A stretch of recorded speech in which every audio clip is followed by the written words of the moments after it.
സങ്കീർത്തനങ്ങൾ അദ്ധ്യായം 52.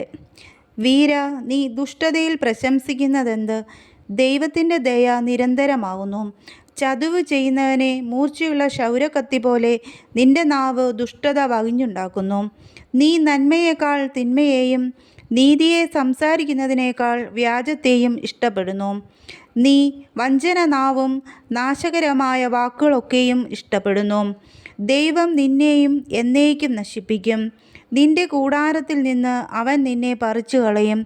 ജീവനുള്ളവരുടെ ദേശത്തു നിന്ന് നിന്നെ നിർമൂലമാക്കും. നീതിമാന്മാർ കണ്ടു ഭയപ്പെടും. അവർ അവനെ ചൊല്ലി ചിരിക്കും. ദൈവത്തെ തൻ്റെ ശരണമാക്കാതെ തൻ്റെ ദ്രവ്യസമൃദ്ധിയിൽ ആശ്രയിക്കുകയും ദുഷ്ടതയിൽ തന്നെത്താൻ ഉറപ്പിക്കുകയും ചെയ്ത മനുഷ്യൻ അതാ എന്ന് പറയും. ഞാനോ ദൈവത്തിൻ്റെ ആലയത്തിങ്കൽ തഴച്ചിരിക്കുന്ന ഒലിവ് വൃക്ഷം പോലെ ആകുന്നു. ഞാൻ ദൈവത്തിൻ്റെ ദയയിൽ എന്നും എന്നേക്കും ആശ്രയിക്കുന്നു. നീ അത് ചെയ്തിരിക്കൊണ്ട് ഞാൻ നിനക്ക് എന്നും സ്തോത്രം ചെയ്യും. ഞാൻ നിൻ്റെ നാമത്തിൽ പ്രത്യാശ വയ്ക്കും.